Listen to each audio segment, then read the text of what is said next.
here's the thing. I have done the thing, right? I did the thing that everyone does when they get a GTI. I've modified it. I put a APR cold air intake on it, and I put a ECS tuning non-valved catback exhaust muffler delete. So it still has a resonator because that's what comes with the ECS tuning muffler delete exhaust kit. Doesn't have muffler tips because I didn't realize that it didn't come with muffler tips. And so I will have to order those at some point. And that's fine. It gives me an opportunity to decide which ones I want instead of buying them spur of the moment. At some point I'll buy muffler tips for it, but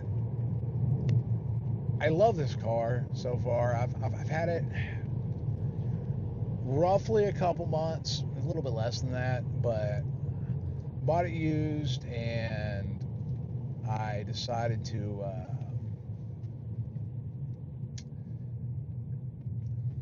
get me a hot hatch again. I owned a Ford Focus when I was younger, hatchback ZX3, and I love the car.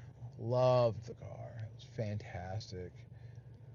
But like these things do, I had to get rid of it, get a more family-oriented car. And at that time, it had over 200,000 miles. It was giving me codes for transaxle and something else. And so I figured it was probably time to get rid of it.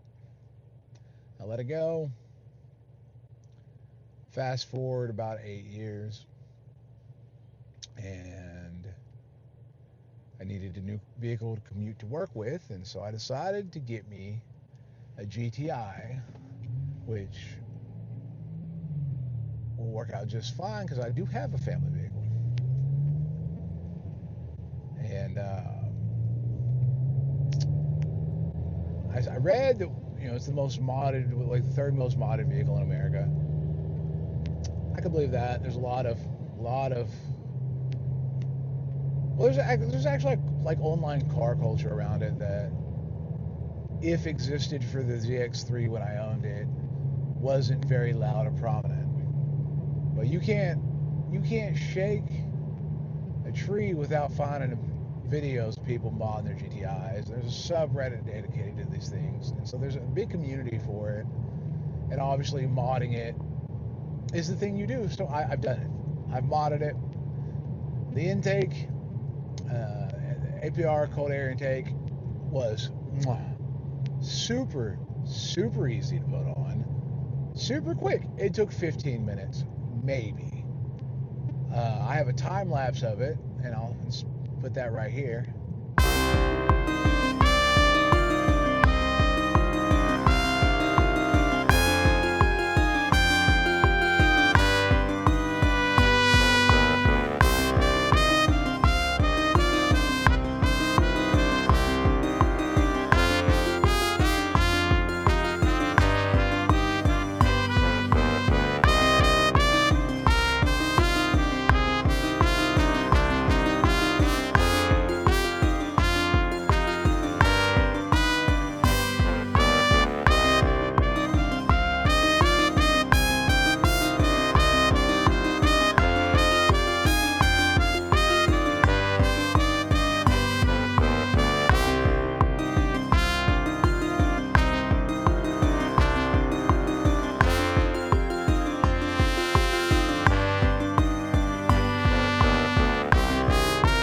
Super easy install, super quick install, 15 minutes, we're done.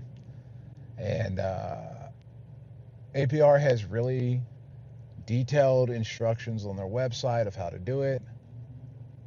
And so it was easy, and I enjoyed it. And then the exhaust install only took an hour and a half, maybe. And a good portion of that was getting the car high enough in the air. Or not even a good portion, but a portion of that was getting the car high enough in the air that I could get under it to work on it.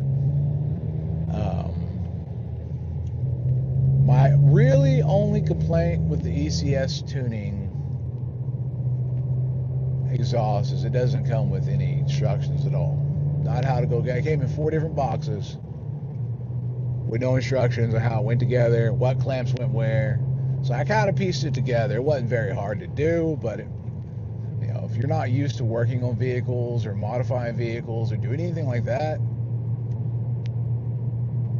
might see if you can find a couple vehicles of people putting these kinds of things together before, or a couple of videos of people putting these kinds of things together before you attempt it yourself. The truth is, it's not difficult, but I can imagine somebody who's enthusiastic about modifying this car and not super well mechanically inclined being lost.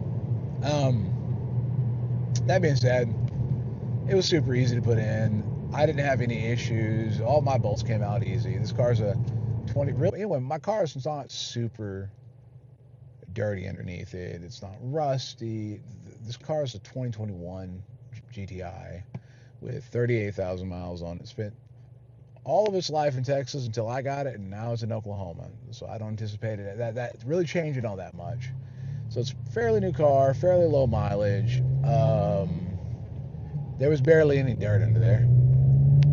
And because of that, real quick install, real quick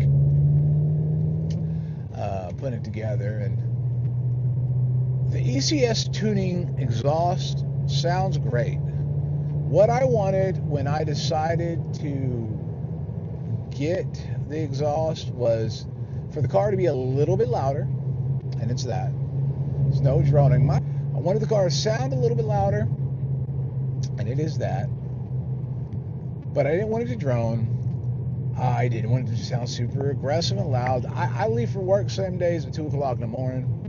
My girl's bedroom is right by the garage, which is where I keep my car. The last thing I needed was for the car to be super, super loud.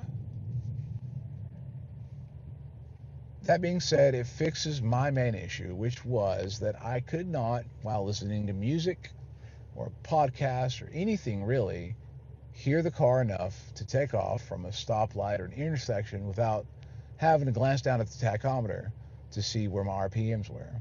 You can't feel any engine vibrations through the pedal because it's an electronic throttle body, and that's fine. I ain't got a problem with that. But because I couldn't hear it,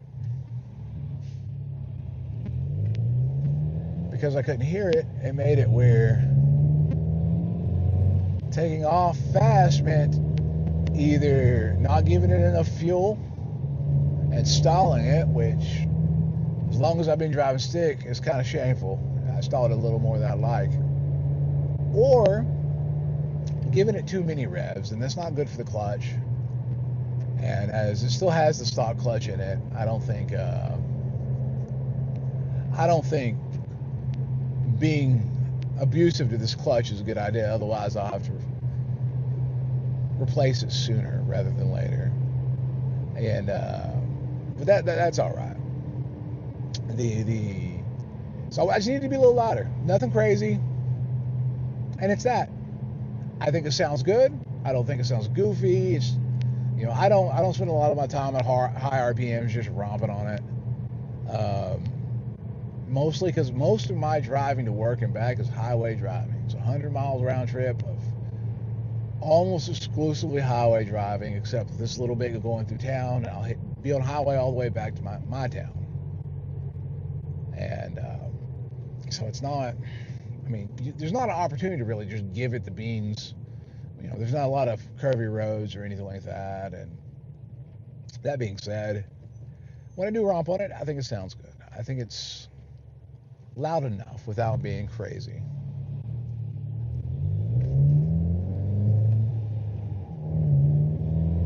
Like this. That's 3,500 RPM. Sounds good. You can feel it in the cab just a little bit, and that is phenomenal. You couldn't feel it at all before, but I'll put a clip right here of what it sounded like stock. This is going to be stock exhaust and intake.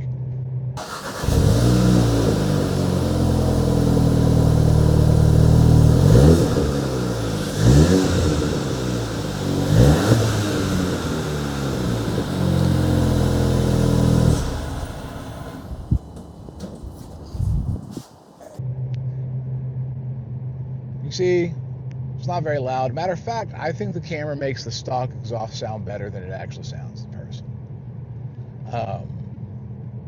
Here's a clip of what it sounds like after the exhaust and the intake both.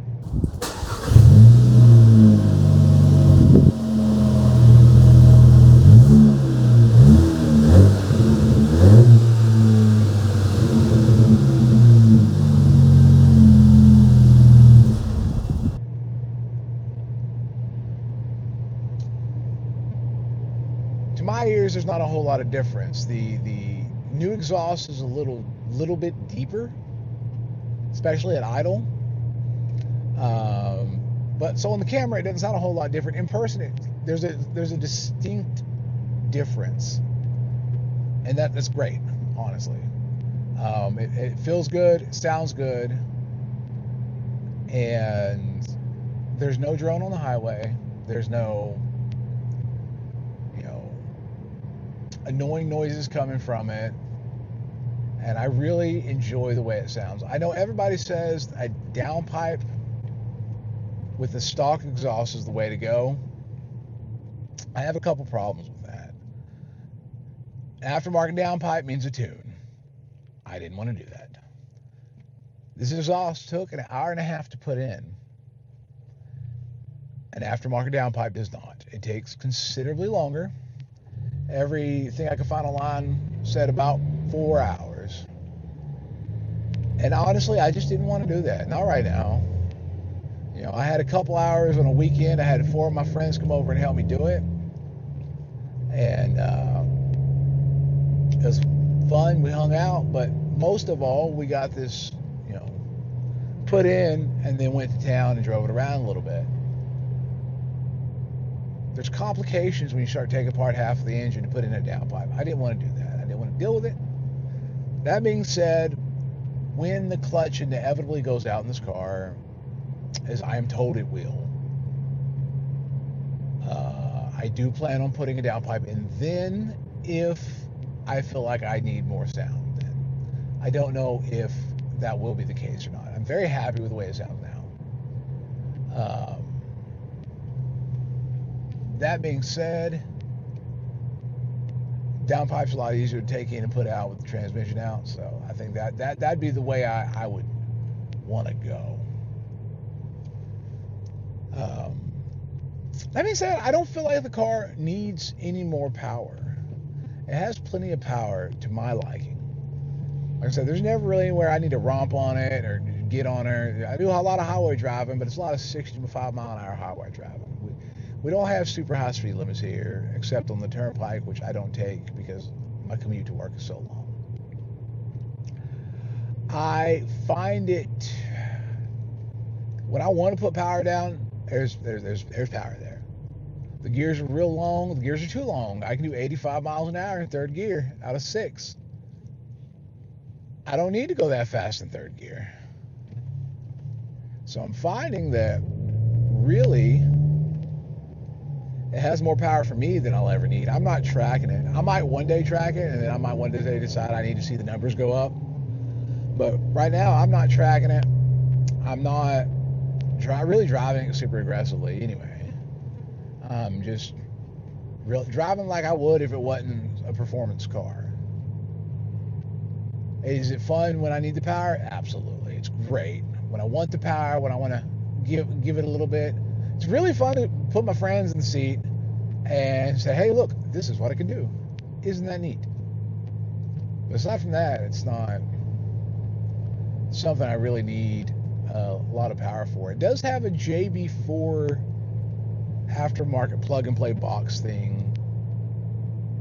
I don't even quite understand what it does. The previous owner put it in. I found it and left it there because it adds 30 to 40 horsepower or so, I'm told. And so I've never tried it without that. It's got plenty of horsepower to my liking with that. It's not quite a stage 1 tune.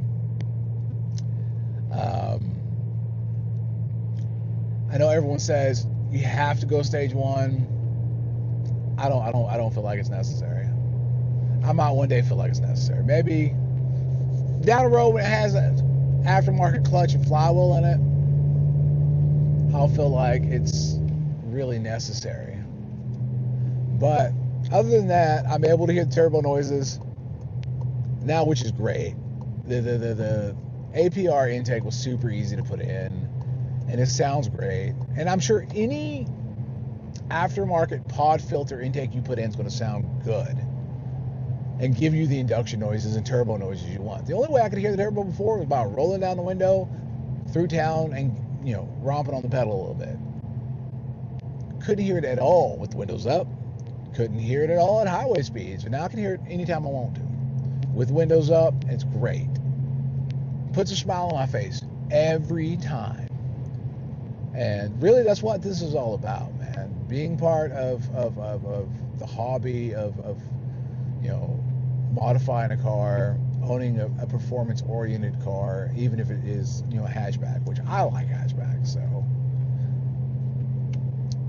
it's about enjoying it, and I enjoy this car. It genuinely puts a smile on my face, and I think it'll continue to put a smile on my face. My truck puts a smile on my face. It just doesn't get good enough gas mileage for me to take it to work and back all the time. It's not practical in that aspect. But yeah, so that's pretty much it.